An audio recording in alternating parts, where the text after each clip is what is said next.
Ladies and gentlemen, we now present George Edwards in Dr. Jekyll and Mr. Hyde.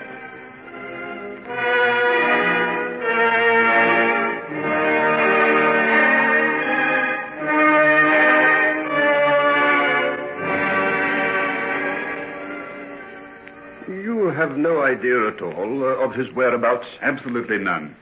Didn't even know he was away till I called at his house 2 days ago, and Poole told me he'd gone. And he left no address? None at all.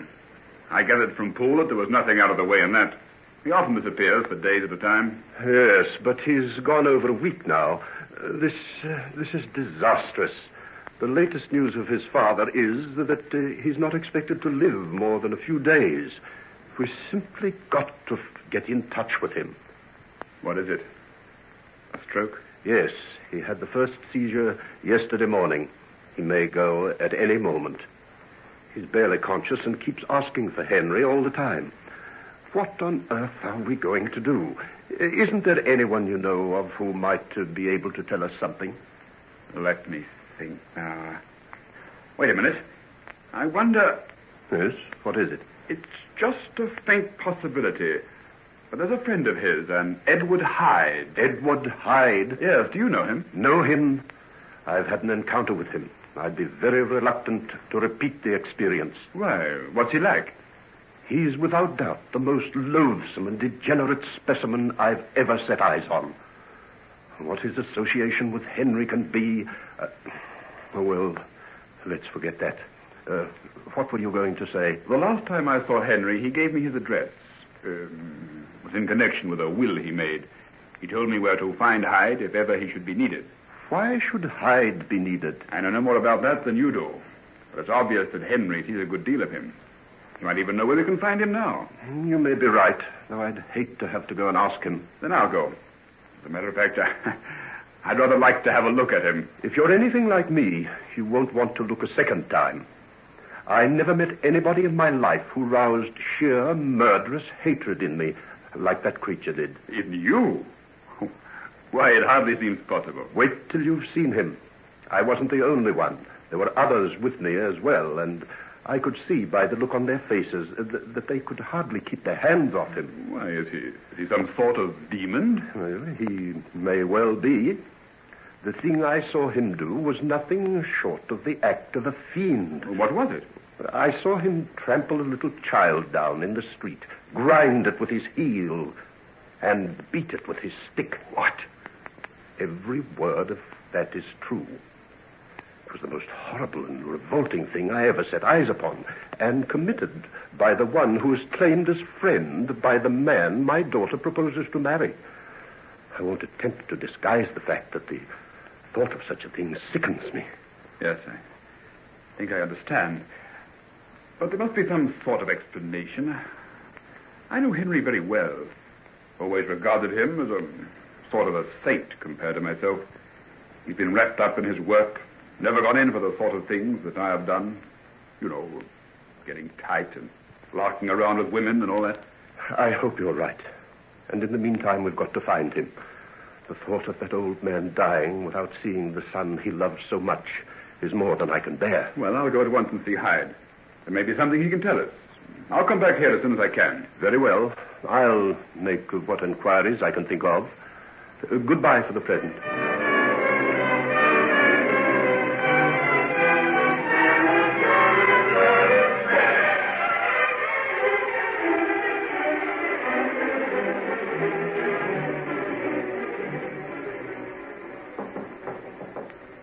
Who's there?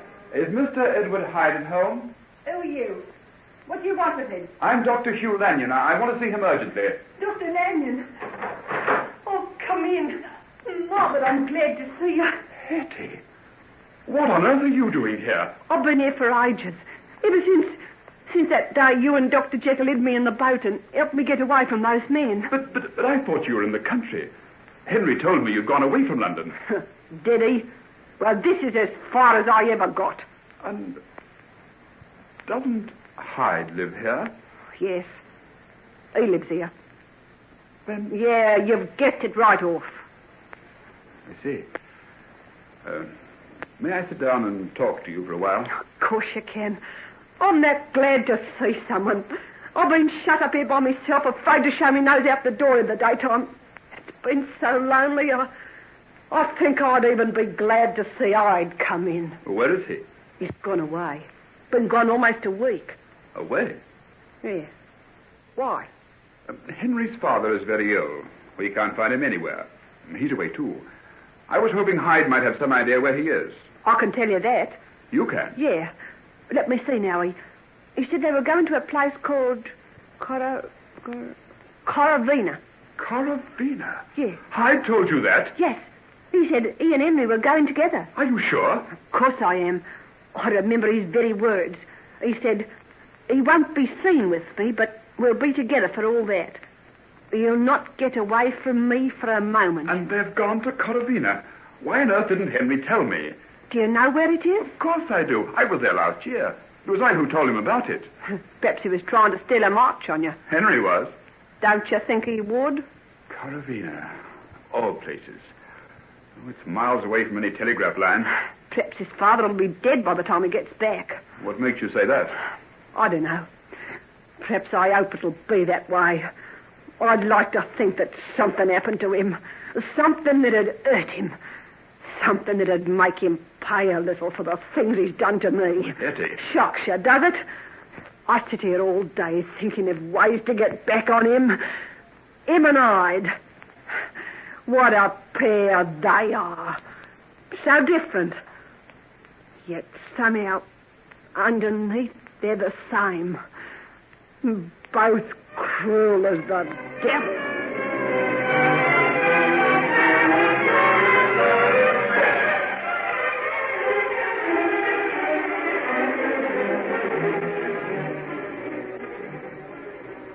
Dead. He's dead. Yes. I had a telegram not 10 minutes after you left. He died at 6 o'clock this morning. This will be a terrible shock to Henry. He's devoted to his father. I know. The loss is a very great one to me, too. We were lifelong friends. The finest man I ever knew. What do you think we'd better do? There's no means of telegraphing him. Coravina's about 100 years behind our times. A tiny place that lives in a world of its own. Whatever possessed him to go there? I told him about it. I had a very pleasant time there last year. I suppose it made some sort of impression on him, and he suddenly decided to go there himself. Well, I'll write a letter to him. Perhaps that's better than a telegram. The shock will be bad enough as it is. Do you know, I think I might go over and tell him myself. I could get away now. Take me about 4 days to get there. If we return at once, we could be back at the end of next week. But why should you go to all that inconvenience? Oh, it's just that I feel the news of his father's death is going to be pretty hard to take. We're rather close friends, you know. Might be glad to have me around. Yes, I think perhaps he would. When will you go? I'll try and catch the Dover Express tonight. I've got 4 hours. Very well. I'll write a letter for you to take. Oh, you'll have to pass through Paris, won't you? Oh, yes. If you can manage it, will you try and see Margaret? I imagine this will mean a postponement of their wedding. It was to have been in 6 or 7 weeks' time. Oh, I say that's going to be another blow for Henry. Do you think so? Think so?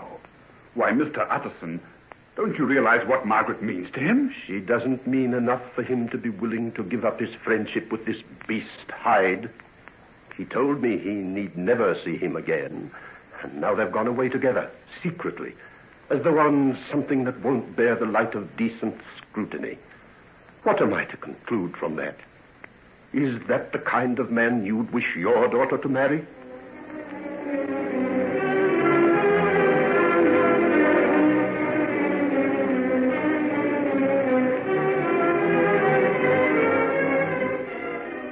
Hello there. Anybody home? Who is there? Come out of the kitchen, you old rascal, and see. Why, Dr. Lanyon, what brings you here? Well, have you got a friend of mine, Dr. Jekyll, staying here? Dr. Jekyll, here's your friend. Oh, Herr Doctor, it is terrible. What is it? They are lost out in the mountains since yesterday. All night we've been searching for them. Who? The Herr Doctor and Gretel. They went out yesterday morning to climb the Straits Pass, and they haven't come back. Oh, good Lord, what's being done about it? All our young men are away with the flocks, taking them to the summer pastures. Only us old ones are left. We've sent word to them. They'll be coming back this morning. Oh, here they come now. Look, they're racing down the glacier on skis. They're coming like men possessed. And there's Franz in front. I can tell by the red scarf he's wearing, the one that Gretel made for him. Oh, Gretel, my little daughter. And you so soon to be married. Oh, come along now. Everything may be quite all right. Dr. Jekyll's an experienced mountaineer, and Gretel's born to the mountains. She didn't want to go. I got angry with her. All this is my doing. Why didn't she want to go? She didn't like the Herr Doctor. It was very strange. Such a quiet, pleasant gentleman. Oh, by the way, where's his friend? His friend? Mr. Hyde.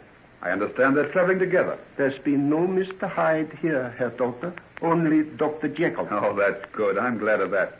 Oh, look. The men are nearly here now. Another minute or two, they'll be on the slopes just above the village. Come, let us meet them. There are the other people running out. It's good to see our young men back. Now the search will really begin.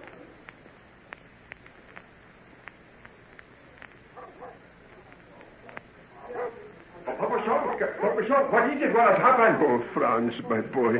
They went away yesterday, and when evening fell, and no sign of them. Have you got food ready for us, and ropes, and alpine stock? Yeah, everything waiting. Oh, why should she go with him? Couldn't he have gone alone? She went to show him the way. Oh, it was my doing, Franz. I confess it. Why, what do you mean? Didn't she want to go? No, she went unwillingly. She must have known. If anything has happened, how shall I ever forgive myself? If anything has happened because of him, I will smash him in two. She feared him. She knew. Franz, my son, what are you saying? I shouldn't have left her. She begged me not to go. Come along, men, and let us get going. We've got to find him before another night comes. Do not waste any time. Go.